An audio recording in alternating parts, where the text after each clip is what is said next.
Hello friends, स्वागत है आप सभी का आपके अपने यूट्यूब चैनल लर्न विद शिक्षा पर। मैं आज आप लोगों के लिए बीए और बीएससी सेकेंड ईयर की ज्योग्राफी का पेपर फर्स्ट लेकर आई हूँ। तो फर्स्ट पेपर का नाम है इकोनॉमिक्स ज्योग्राफी। तो इसके नेक्स्ट चैप्टर का नाम है वनों के प्रकार। इसी के बारे में पढ़ाने वाले हैं कि वनों के क्या प्रकार होते हैं, वन कितने प्रकार के होते हैं और वन क्या क्या होते हैं। इससे पहले की वीडियो अगर आप लोगों ने नहीं देखी है तो आई सेक्शन में जाकर हमारी पिछली वीडियो को देख लीजिए। अगर आप चैनल पर नए हैं तो चैनल को सब्सक्राइब कीजिए, साथ ही बेल आइकन को प्रेस कीजिए, जिससे कि नेक्स्ट अपलोड होने वाली वीडियो का नोटिफिकेशन आप सभी को मिल सके। तो आज हम जानने वाले हैं वनों के प्रकार के बारे में। तो सबसे पहले हम बात करते हैं वनों के प्रकार। पृथ्वी की सतह पर बिना मानवीय प्रयास के स्वतः उत्पन्न होने वाले वनस्पति के आवरण को प्राकृतिक वनस्पति कहते हैं। जैसे भौतिक दशाओं में धरातल पर विकसित होने वाला पादप समुदाय प्राकृतिक वनस्पति कहलाता है, जिसमें पेड़ पौधे, घास तथा झाड़ियां सम्मिलित हैं। ये विभिन्न आकार, आकृति तथा ऊंचाई वाले होते हैं। प्राकृतिक वनस्पति की विस्तृत विवेचना से पूर्व हमें वनस्पति जात, वनस्पति तथा वनस्पति में अंतर समझ लेना चाहिए। तो सबसे पहले हम बात करते हैं वनस्पति जात के बारे में कि वनस्पति जात आखिर होती क्या है। किसी प्रदेश की वनस्पति को वनस्पति जात कहा जाता है। इसके अंतर्गत किसी समय विशेष से संबंधित पेड़ पौधों, झाड़ियों व घास आदि को सम्मिलित करते हैं। इन्हें वर्ग विशेष के आधार पर सूचीबद्ध किया जाता है। अब बात करते हैं वनस्पति की। किसी प्रदेश के छोटे बड़े पौधों, झाड़ियों, घासों, सूक्ष्म कर्क तथा लाइकेन आदि का विशिष्ट समूह वनस्पति कहलाता है। ये किसी भौगोलिक पर्यावरण में एक दूसरे के साथ सहचर में रहते हैं। अब बात करेंगे वन के बारे में कि वन क्या होते हैं। वृक्षों एवं झाड़ियों से आवृत बड़े भूभागों को वन की संज्ञा प्रदान की जाती है। जैसे वनों में मुख्य प्राकृतिक वनस्पति के रूप में वृक्षों की प्रधानता होती है। वन उस प्रदेश के स्थलाकृति, जलवायु और मिट्टी के घनिष्ठ रूप से अंतर संबंधित होते हैं। अब बात करते हैं हम वनस्पति वनों को प्रभावित करने वाले कारक के बारे में कि कौन कौन से कारक हैं जो वनस्पति को और वनों को प्रभावित करते हैं। तो सबसे पहले है तापमान, जल पूर्ति, प्रकाश, पवन और मिट्टी। तो वनस्पति को प्रभावित करने के लिए पृथ्वी के सभी भागों में किसी न किसी प्रकार की वनस्पति अवश्य पाई जाती है, चाहे वो झाड़ियां हो या घास के रूप में अथवा सघन वनों के रूप में। जलवायु और मिट्टी के अंतर संबंध से ही वनस्पति उगती है। तो सबसे पहले हम बात करते हैं तापमान के बारे में। तापमान और वनस्पति में गहरा संबंध पाया जाता है। वनस्पति की भिन्न भिन्न जातियां ताप पर ही निर्भर करती हैं। जैसे उष्ण मरुस्थलों में अधिक ऊंचे तापमान के कारण वनस्पति इस प्रकार की पाई जाती है कि जिनमें जड़ों का अधिक विकास होता है।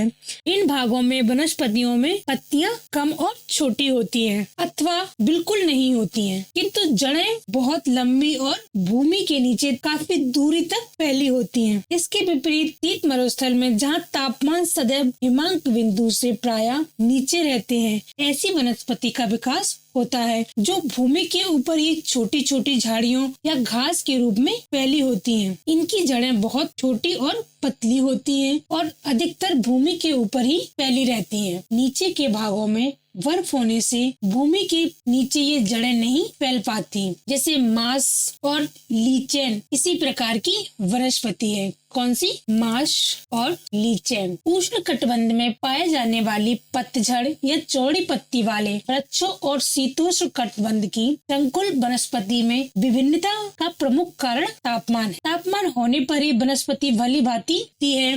कम तापमान होने पर वह मुरझाने लगती है अथवा अधिक तापमान होने पर बढ़ने लगती है। तो अवस्था में यूरोप के शीतल देशों में शीत ऋतु में घास का अभाव पाया जाता है, जबकि उसी ऋतु में अमेजन एवं कांगो नदी की घाटियों में घास और वृक्ष नियमित रूप से बढ़ते रहते हैं। जिन पौधों का वनस्पति भाग कभी लुप्त नहीं होता उन्हें वार्षिक या बारहमासी कहा जाता है। अब बात करते हैं जल पूर्ति के बारे में कि जल पूर्ति से वनों पर कैसा प्रभाव पड़ता है। ताप के साथ जल भी वनस्पतियों के जीवन का मुख्य साधन है। तापमान द्वारा वनस्पतियों की भिन्न भिन्न जातियां निश्चित होती हैं और जल के द्वारा उनकी न्यूनतम या अधिकतम का निश्चय होता है। जल की सहायता से वनस्पतियां मिट्टी से अपना भोजन ग्रहण करती हैं। मिट्टी में मिला हुआ वनस्पतियों का भोजन जल के द्वारा घुलकर उनकी जड़ों में होता हुआ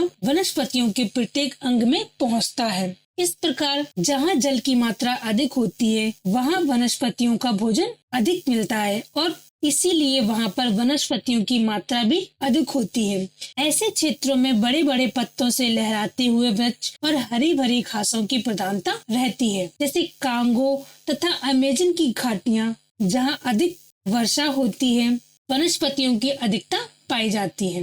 अत्यधिक नम भागों में पाए जाने वाले पौधों को नम भूमि के पौधे अथवा जलोदविद कहते हैं। क्या कहते हैं? जलोदविद। ऐसे पौधों के तने लंबे और पतले, जड़ें छोटी, पत्तियां चौड़ी और पतली होती हैं और उनमें लकड़ीदार रेशे बहुत कम होते हैं। लेकिन सहारा जैसी भूमि में जहाँ जल की कमी रहती है, जिसमें वनस्पति अपना भोजन आसानी से नहीं प्राप्त कर पाती, इनकी कमी सबको अखरती है। मरुस्थलियों में जहाँ कहीं मरुस्थल होते हैं वहाँ काफी घास और वृक्ष उगाते हैं। जैसे शुष्क जलवायु के पौधों की जड़ें बहुत लंबी होती हैं। कनाडा के कोलंबियो प्रांत में वर्षा की अधिकता के कारण वृक्ष पूर्वीय प्रांतों के वृक्षों की अपेक्षा अधिक बड़े होते हैं। डागलस फर नामक वृक्ष विश्व में सबसे बड़े माने जाते हैं। कौन से? डागलग। अब बात करते हैं हम प्रकाश के बारे में कि प्रकाश वनस्पतियों को कैसे प्रभावित करते हैं। तो जानते हैं प्रकाश के बारे में। प्रकाश जल की भांति प्रकाश भी वनस्पतियों के भोजन का साधन है। जहाँ कहीं प्रकाश कम रहता है वहाँ भोजन में कमी हो जाने के कारण वनस्पतियां कम पाई जाती हैं। पत्तियों में जो हरा रंग होता है वह इसी प्रकाश के कारण यह हरे रंग वाला पदार्थ वायु में मिली हुई कार्बन डाइऑक्साइड गैस तथा प्रकाश के द्वारा बनती है। इसी से वृक्ष को टक्कर भी मिलती है। जब किसी वृक्ष को प्रकाश कम मिलने लगता है तब उसकी पत्तियां पीली पड़ने लगती हैं, क्योंकि उस हालत में हरा रंग कम बनता है। अब बात करते हैं हम नेक्स्ट पॉइंट पवन के बारे में कि पवन वनस्पतियों को और वनों को कैसे प्रभावित करती हैं। तो चलिए जानते हैं पवन के बारे में। पवन भी वनस्पतियों के लिए एक उपयोगी तत्व है। पवन वर्षा का कारण है जिससे वनस्पतियों को जल मिलता है, किंतु सहायता मिलने की अपेक्षा कभी कभी पवन से वनस्पतियों को हानि भी होती है। यह हानि वृक्षों को तोड़ डालने तथा उसके जल को सुखा डालने में होती है। पवन का प्रभाव वनस्पतियों में उपस्थित जल की मात्रा को कम करने लगता है। वृक्षों के जल को पवन उनकी पत्तियों द्वारा उड़ा ले जाता है। जितनी ही अधिक शुष्क और गर्म पवनें होती हैं, वहाँ उतना ही अधिक जल वृक्षों से सोख लेता है। इसी प्रकार जितनी ही बड़ी पत्तियां होती हैं, उससे उतना ही अधिक जल पवन उड़ा सकता है। लेकिन जहाँ वायु में जल अधिक रहता है अथवा पत्तियां छोटी होती हैं, वहाँ पवन वृक्षों से बहुत कम जल उड़ा पाता है। यही कारण है कि उष्णकटिबंधीय जहाँ पर वायु और वृक्षों में जल की मात्रा अधिक रहती है, वृक्षों की पत्तियां बहुत चौड़ी होती हैं, जिससे वृक्षों का काफी जल वायु में उड़ जाता है। लेकिन शीतोष्ण कटिबंध में जहाँ वायु और वृक्षों दोनों में एक की मात्रा कम रहती है, वृक्षों की पत्तियां नुकीली होती हैं और कम चौड़ी होती हैं, जिससे वृक्षों से अधिक जल वायु में आ जाता है। जहाँ कहीं स्थानीय पवनें अधिक वेग से चलती हैं, वहाँ ऊंचे वृक्ष नहीं उग सकते। आर्किन द्वीप के पश्चिमी भागों में पवन के ही कारण वृक्ष नहीं पाए जाते हैं। अब बात करते हैं मिट्टी के बारे में कि मिट्टी का वनस्पति और वनों पर क्या प्रभाव पड़ता है। वनस्पति तथा तापमान और जल का जो अभाव पड़ता है उसे मिट्टी का अभाव कम कर देता है। मिट्टी से ही वनस्पतियों को भोजन मिलता है। मिट्टी में मिले हुए अनेक प्रकार के नमक जल में घुलकर वनस्पतियों के भोजन का काम कर देते हैं। लेकिन यदि इनमें से किसी भी नमक की मात्रा अधिक हो जाए तो वह नमक वृक्ष के लिए विष का काम करता है। इसी से मिट्टी में जहाँ नमक अधिक होता है वनस्पतियाँ नहीं पनप सकती। जैसे मिट्टी के जल की मात्रा कम या अधिक होती है, छोटे कणों वाली मिट्टी में जल की मात्रा अधिक होती है, लेकिन यदि मिट्टी के कण मोटे होते हैं तो उस मिट्टी में जल बहुत कम होता है। इस प्रकार मिट्टी की बनावट वृक्षों को मिलने वाली जल की मात्रा का निश्चय करती है। यदि मिट्टी चिकनी होती है तो उससे वृक्षों को जल अधिक मिलता है, किंतु यदि मिट्टी मोटी है तो उसमें वृक्षों को जल बहुत कम मिलता है। इस रचना पर मिट्टी में मिली हुई वायु की मात्रा भी निर्भर करती है। चिकनी मिट्टी में परमाणुओं के पास पास होने के कारण वायु कम किंतु जल अधिक रहता, किंतु मोटी मिट्टी के परमाणुओं के बिखरे रहने के कारण जल कम रहता है। जल और वायु वनस्पतियों के लिए आवश्यक है, इसीलिए इनके लिए उपयोगी मिट्टी वही है जो ना तो बहुत मोटी ही हो और ना ही चिकनी हो, जिसमें वनस्पतियों की जड़ें सांस भी ले सके और जल के द्वारा भोजन भी पा सके। तो ये थे वनस्पति और वनों को प्रभावित करने वाले कारक, जैसे तापमान, जलपूर्ति, प्रकाश, पवन और मिट्टी। अब बात करते हैं वनों के प्रकार के बारे में कि वनों के कितने प्रकार होते हैं और कौन कौन से प्रकार होते हैं। तो सबसे पहले है उष्ण कटिबंधीय चौड़ी पत्ती के सदापर्ण वन। नेक्स्ट पॉइंट है उष्ण कटिबंधीय चौड़ी पत्ती के पर्णपाती वन। इसके बाद बात करेंगे शीतोष्ण कटिबंधीय चौड़ी पत्ती के शुष्क सदापर्ण वन। नेक्स्ट पॉइंट है शीतोष्ण कटिबंधीय चौड़ी पत्ती के पर्णपाती वन। इसके बाद है शीत कटिबंधीय चकुल सदापर्ण वन। तो ये है वनों के प्रकार। तो सबसे पहले हम बात करेंगे उष्ण कटिबंधीय चौड़ी पत्ती के सदापर्ण वन के बारे में। ये कौन से होते हैं और ये कैसे होते हैं, तो आइए जानते हैं। इस प्रकार के वनों का विस्तार धरातल पर लगभग 145 करोड़ हेक्टेयर भूमि पर है। इनमें से 51.3% दक्षिण अमेरिका में, 21.2% अफ्रीका में, 17.5% एशिया में, 7% ऑस्ट्रेलिया में और 3% उत्तरी मध्य अमेरिका में पाए जाते हैं। ऐसे वन अमेजन बेसिन, विषुवत रेखीय अफ्रीका के मध्यवर्ती एवं पश्चिमी भागों तथा दक्षिण पूर्वी एशिया एवं उनमें तत्व संबंधी द्वीप समूह में मिलते हैं, जहां तापमान वर्ष भर काफी ऊंचे रहते हैं और वर्षा की मात्रा 51 सेंटीमीटर से 204 सेंटीमीटर तक रहती है। उष्ण कटिबंध में अधिक वर्षा होने के कारण और लगातार गर्मी पड़ने के कारण भूमध्य रेखीय भागों में वनस्पतियां बड़ी आसानी से उग जाती हैं, जो बहुत ही सघन होती हैं। इन स्थानों में शीत और ग्रीष्म काल के तापमानों में कुछ भी अंतर नहीं होता। वृक्षों के पतझड़ का कोई नियत समय नहीं होता। एक ही वृक्ष पर एक डाल में पतझड़ हो सकता है और उसी समय वृक्ष की दूसरी डाल पर नई पत्तियां निकल रही होती हैं। इसी कारण इन वनों को सदाबहार वन भी कहा जाता है। इन वनों का सबसे अधिक विस्तार भूमध्य रेखा से 5 डिग्री उत्तर और 5 डिग्री दक्षिण अक्षांशों के बीच में होता है। अमेजन की घाटी में इनको सैल्वा कहते हैं। इन वनों की सघनता के कारण वृक्षों के ऊपरी भाग को ही प्रकाश प्राप्त होता है। प्रकाश प्राप्त करने की होड़ में ये वृक्ष अधिकाधिक ऊंचे होते रहते हैं। इन वृक्षों की औसत ऊंचाई 70 से 100 मीटर तक होती है। इनके शिखर छतरीनुमा होते हैं। इनके नीचे झाड़, झाकड़ों और लताओं आदि के कारण सदैव अंधकार छाया रहता है। इन वनों में थोड़े से ही क्षेत्र में भिन्न भिन्न प्रकार के पेड़ पौधे उग आते हैं, अतः किसी प्रकार की लकड़ी का वनों से हटाना नित्यंत कठिन हो जाता है। चलिए अब जानते हैं सेकंड पॉइंट के बारे में, उष्ण कटिबंधीय चौड़ी पत्ती के पर्णपाती वन के बारे में। तो जिन भागों में वर्षा की मात्रा कम होती है अथवा पतझड़ की ऋतु होती है अथवा जहाँ केवल ग्रीष्म ऋतु में ही वर्षा होती है, वहाँ सदापर्ण वनों के स्थान पर मानसून वनों की बहुतायत होती है। इस प्रकार के वन भारत, उत्तरी म्यांमार, उत्तरी थाईलैंड, लाओस, उत्तरी वियतनाम, मध्य अमेरिका, उत्तरी ऑस्ट्रेलिया, पूर्वी अफ्रीका, मलेशिया, इंडोचीन आदि देशों में पाए जाते हैं। इन वनों में वृक्षों की पत्तियां ग्रीष्म काल के आरंभ में झड़ जाती हैं। केवल गर्मी में ही वर्षा होने के कारण इन वनों में बड़ी बड़ी डालियों वाले छतरीदार वृक्ष पैदा होते हैं। जो वर्षा और शीतकाल में तो हरे रहते हैं, किंतु शुष्क तथा अति उष्ण ग्रीष्म काल के आरंभ से ही बाष्पीभवन द्वारा पत्तियों में भीतरी जल का विनाश रोकने के लिए अपनी पत्तियां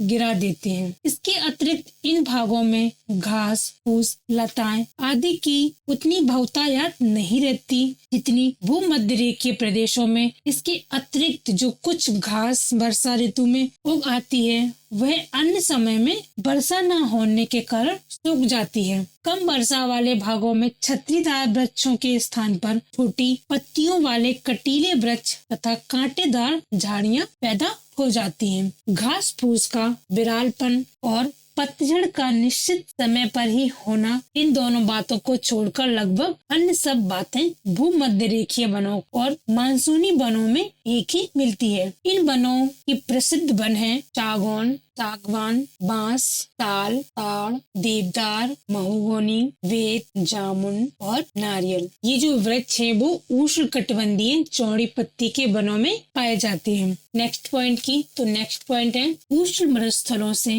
ध्रुवों की ओर बढ़ने पर मार्ग में भूमध्य सागरीय जलवायु प्रदेश पड़ते हैं। ये वन उत्तरी गोलार्ध से 30 डिग्री से 45 डिग्री अक्षांश के मध्य में, महाद्वीपों के पश्चिमी भागों में और दक्षिणी गोलार्ध में 40 डिग्री से ध्रुव दक्षिणी तक पाए जाते हैं। इस प्रदेश की वनस्पतियों को मुख्यतः दो कठिनाइयों का सामना करना पड़ता है। पहला, शीतकाल में शीत का और ग्रीष्म काल में जल के अभाव का। इसीलिए यहाँ की वनस्पतियों की प्रायः दो सुप्त अवस्था होती हैं, एक शीतकाल में और दूसरी ग्रीष्म ऋतु में। केवल वसंत ऋतु में ही यहाँ की वनस्पतियाँ भली प्रकार से बढ़ सकती हैं। इन प्रदेशों में प्राकृतिक वनस्पतियों में खुले किंतु सदा हरे भरे रहने वाले वन मिलते हैं, जो कम वर्षा तथा अनुपजाऊ मिट्टी वाले स्थानों में कटीली झाड़ियों में बदल जाते हैं। यूरोप में इस प्रकार की झाड़ियों में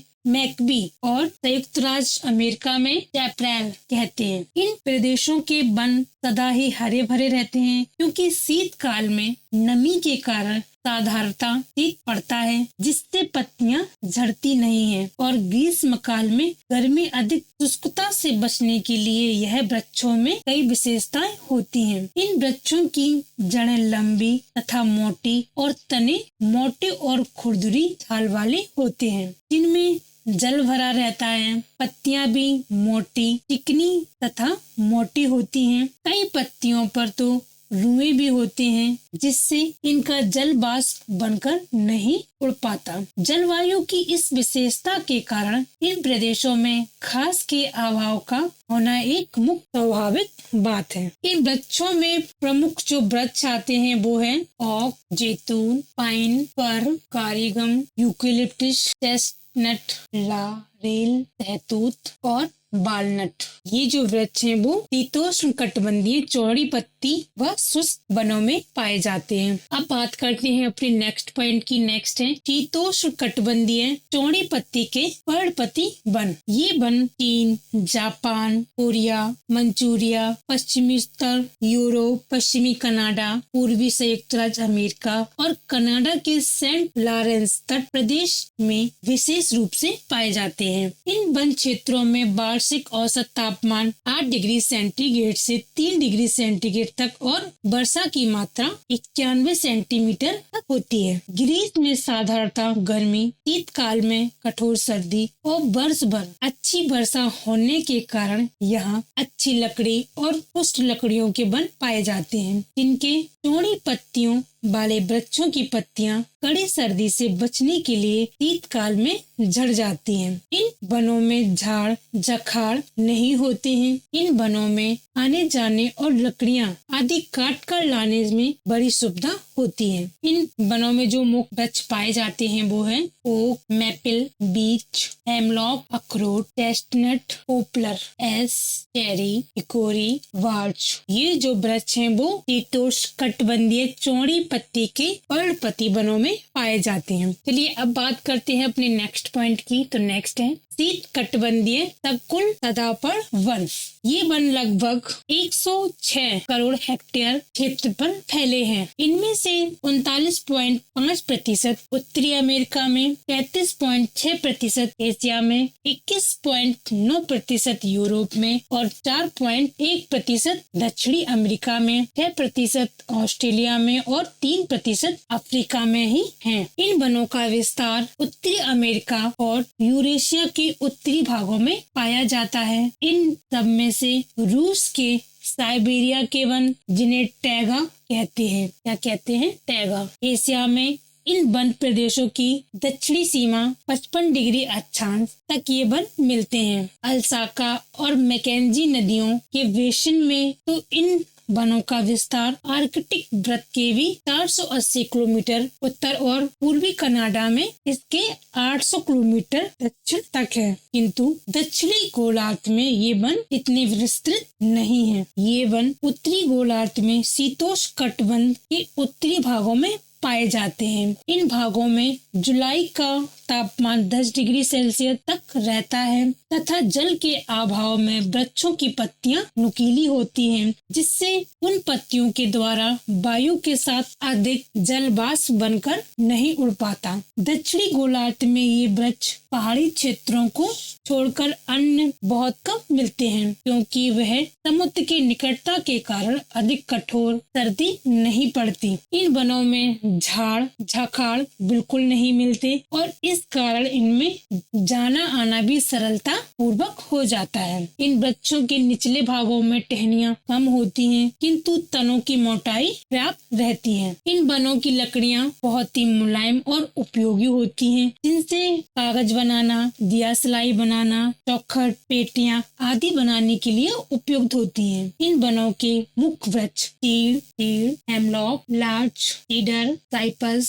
ये जो वन है वो शीतकटिबंधीय सकुल वनों में पाए जाते हैं। इन वनों में पश्चिमी भागों में जो समुद्र के निकट हैं और जहाँ वर्षा की अधिकता है, किंतु जाड़े कम कठोर होते हैं। वृक्ष बहुत बड़े बड़े होते हैं और इन वृक्षों की लकड़ियाँ भी कड़ी होती हैं। तो ये है वनों के प्रकार। तो हमने जाना इनके बारे में कि उष्णकटिबंधीय चौड़ी पत्ती के जो वन है उसमें कौन कौन से वृक्ष पाए जाते हैं। उष्णकटिबंधीय चौड़ी पत्ती के पर्णपत्ती जो वन है उनमें कौन कौन से वन पाए जाते हैं। शीतोष्णकटिबंधीय चौड़ी पत्ती के शुष्क सदाहरण वन है उनमें कौन कौन से वृक्ष पाए जाते हैं। शीतोष्णकटिबंधीय चौड़ी पत्ती के पर्णपत्ती वन है उनमें कौन कौन से वृक्ष पाए जाते हैं और शीतकटिबंधीय सकुल सदाहरण वन है उनमें कौन कौन से वृक्ष पाए जाते हैं। तो फ्रेंड्स, आज मैंने आपको वनों के प्रकार के बारे में बताया। तो मैं आशा करती हूँ आज का वीडियो आप सभी को पसंद आया होगा। वीडियो पसंद आया हो तो लाइक कीजिए। अगर आप चैनल पर नए हैं तो चैनल को सब्सक्राइब कीजिए, साथ ही बेल आइकन को प्रेस कीजिए, जिससे कि नेक्स्ट अपलोड होने वाली वीडियो का नोटिफिकेशन आप सभी को मिल सके। तो फ्रेंड्स, मिलते हैं आपसे अपने अगले वीडियो में। तब तक के लिए धन्यवाद। जय हिंद, जय भारत।